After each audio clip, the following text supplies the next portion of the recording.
There are a lot of mistakes that non-native English speakers make when they're pronouncing certain words in English that honestly you might not even realize you're making these mistakes. That's why today I'm going to be going over 21 of the most commonly mispronounced English words that non-native speakers make. I will go over each word, the common mistake that a lot of non-native speakers make, and then the correct pronunciation as well with some examples. This way you'll be able to sound a lot more native when you speak. I have a quick disclaimer before we get into all of our words. Not everyone in America pronounces things the exact same way. America is huge, and a Southern American accent is going to sound very different from a Western American accent. So just keep that in mind. I also need your participation in this video, you guys. I'm going to ask you to pronounce words, participate in quizzes, and repeat after me to get the most out of this video. So let's test your knowledge. Let's get on with this video. This word has some tricky spelling. How would you say it? The right pronunciation is aisle. Aisle. Don't run up and down the aisle. Well, do you have any aisle seats? Let's go over another one of those weirdly spelled and pronounced English words just for fun. This is another commonly mispronounced English word. Most people will say the S in this word when really it's silent, just like in our previous word aisle. So, can you guess the right pronunciation of this word over here? It's island. Island. No S pronunciation at all. Hurricane Iselle is expected to arrive on the Big Island of Hawaii on Thursday, bringing heavy rains and winds gusting to 85 miles per hour. Most native speakers mess this up because they do end up pronouncing the S word, so it sounds more like Island or Iceland or something like that, which is wrong. So just say island. Let's look at another word with strange spelling. How do you think this word is pronounced over here? Most people would say something like epitome or something like that, but it's actually pronounced epitome. Epitome. Oh, and in case you're curious, an epitome means a perfect example of something. For many men, Don Draper is the epitome of confidence. Elections are the epitome of democracy, right? You guys hear how it's being pronounced? Now try it for yourself. Epitome. This word is also actually pretty advanced, so be sure to use it and pronounce it correctly to up your English game. Much like the last two examples, this word is often mispronounced because of its spelling as well. The right pronunciation is genre. It's like an sh sound with your voice added into it, like genre. Genre. At 112 Ocean Avenue in Amityville, Long Island is an icon of the horror genre. And as artists began to question utopian thinking, the genre of dystopia, the not good place, was born. My favorite book genre, for example, is thriller. I love like when it's a murder mystery and you're trying to figure out who did it, stuff like that. That's my favorite genre. What's yours? For this next word, a lot of non-native speakers will say cupboard, like kind of separate the word a little bit into cup and board, but that is wrong. It's not cupboard. It's actually the correct pronunciation, cupboard. Yeah, cupboard. This isn't a suitcase, it's a cupboard. It should be in my cupboard. It isn't in my cupboard. Now try to say it for yourselves, cupboard. This word is tricky because a lot of people will just instantly look at it and think the right pronunciation is debris or something like along the lines of that. But the actual pronunciation is debris with a hard I sound and no S sound. Debris. A huge mass of superheated debris would have been blasted into space. Here, the ocean's currents have trapped millions of pieces of plastic debris. This word along with genre are actually derived from French words, which is why the English pronunciation is so different from the way it's spelled. This next word is really fun. It's actually another word that is derived from French origin, so us Americans kind of just adopted this word for ourselves. Do you want to try to pronounce it?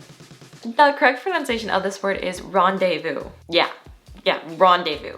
Very different. Cafes are where friends rendezvous, and we're meeting up with Steve Smith, co-author of my France guidebook and a consummate cafe sitter. Let's review everything we've learned so far with a quick quiz. Do you remember how to say this word? Say it out loud right now. Yes, it's epitome. One of those weirdly spelled English words. Epitome. Now, with this word, what letter is silent when you pronounce it? Yes, it is the S sound. So if you don't say debris or anything like that, you say debris. Good job, you guys. Make sure to keep practicing this, you guys. That's the only way you're going to really improve and get better. Practice, practice, practice. As you can see, this is a very common English word, but how do you say it? How do you pronounce it, you guys? The most common pronunciation mistake people make with this word is by saying comfortable with 4 syllables, comfortable. But the actual way that us native speakers say it is to shorten it into 3 syllables and say comfortable. Comfortable. Sometimes it takes removing yourself from everything that makes you comfortable. And then to make you more comfortable, the director made everybody. Now, what about this word? How would you pronounce it?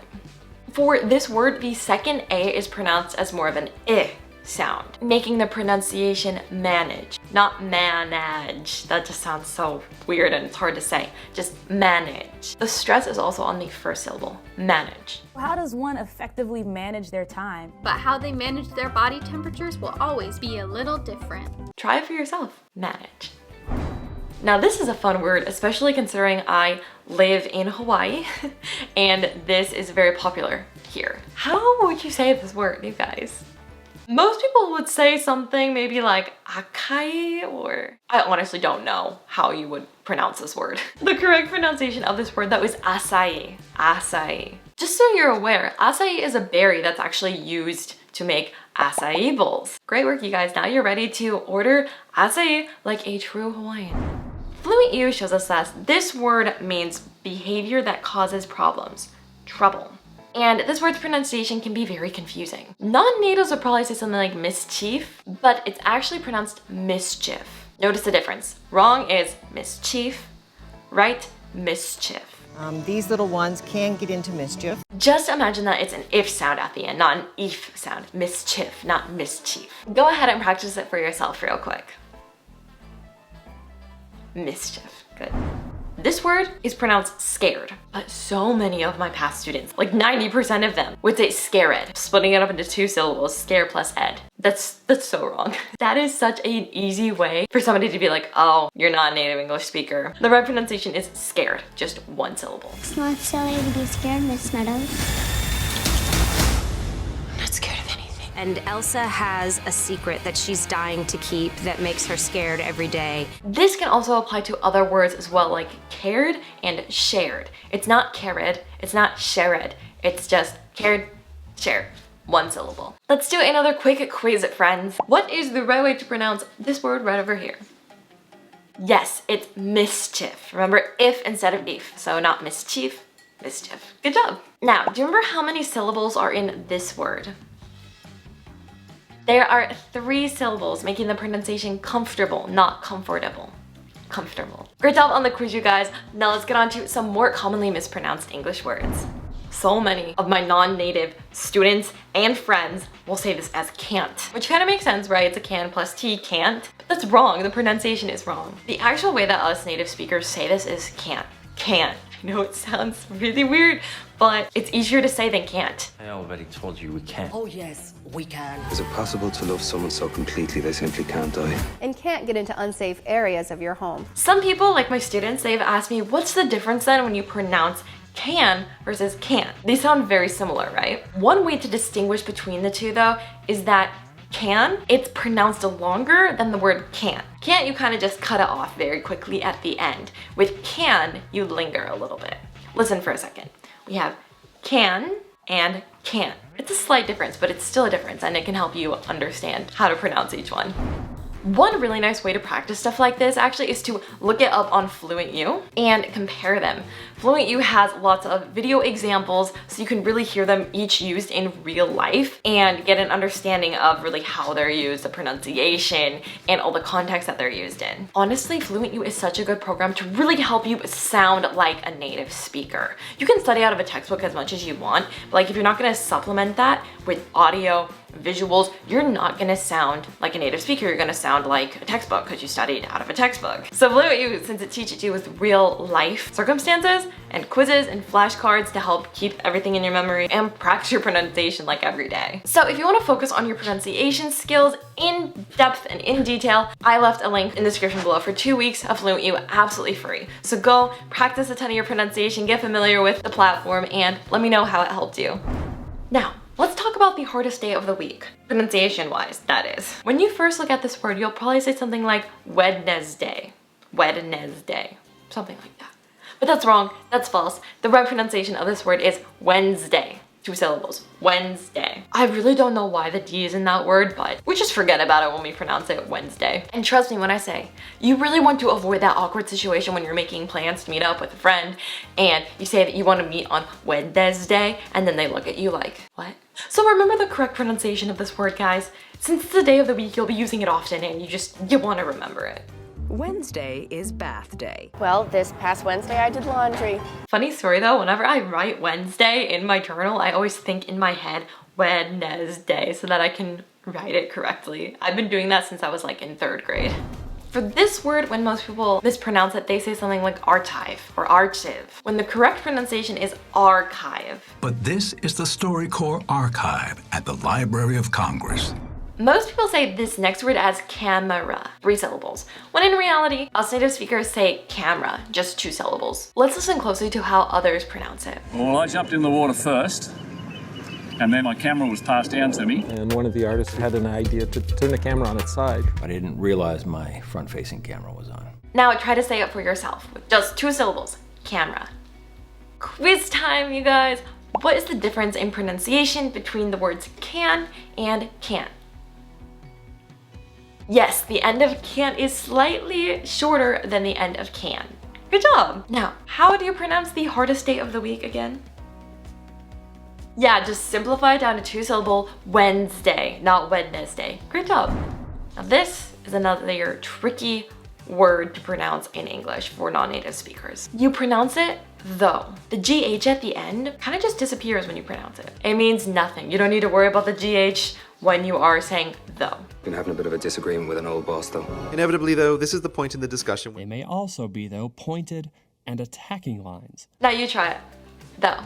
I'm not gonna lie guys, English is weird. It can be understood through tough, thorough, thought, and though. So strange. That's how it's pronounced.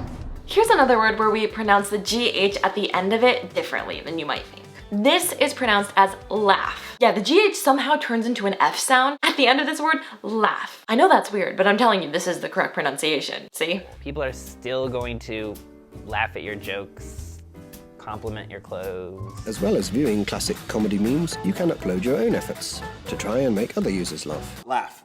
You gotta laugh. We have to laugh, right? One of my favorite quotes that has this word laugh in it is, "A good laugh heals a lot of hurts." How very true it is. I always laugh to ease my pain.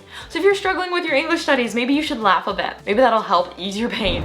So lots of my students say this word as favorite with 3 syllables. But in American English, we pronounce it as favorite, just 2 syllables. Us Americans just like to shorten everything, except, you know, like epitome. But let's push that aside for now. So yeah, we just pronounce it with 2 syllables as favorite. When I was growing up in Bakersfield, my favorite thing in all the world. For example, what or which is your favorite food? It's my personal favorite step. An example of how I can use this word could be, FluentU is my favorite way to study English. Although for me, I'm just using it to study Korean because I already know English. Here's another word that a lot of non-native speakers will mispronounce. Most non-native speakers will say this word as often, really emphasizing the T often. But in America, we kind of just drop the T and we just say often. Now, the arguments I most often hear against self-driving cars. Most of us tend to over-cleanse, either by cleansing too often. The truth is that penguins are exceedingly graceful, often ornery. Because it just takes too much effort to say often. Often is just so nice to say. And that's what us native English speakers say. Often, not often. Often is just too much work. So yeah, it is quite interesting. But be sure to remember it because this word is used quite often. This is another word that we say with minimal effort in American English. Instead of saying it 4 syllables, like a lot of you guys will mispronounce it, interesting, we just say interesting. Interesting. 3 syllables. Try to say it for yourself.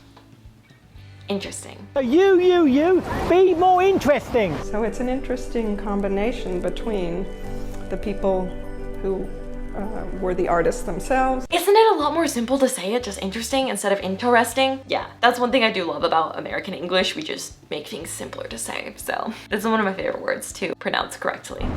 If you want to review everything that I went over in this video, I created a free PDF just for you with all of these words in it and the pronunciation. So if you want to review everything and practice, click on the link in the description. Now, I have the perfect video for you guys to check out next for part 2 of our lesson. I go over 18 tips for speaking English that you've probably never heard of. Like, One of the tips is not being a student. If you want to know more about why that's actually one of the tips, go check out that video, part 2 of our lesson. I think you'll really enjoy it, and I will see you over there.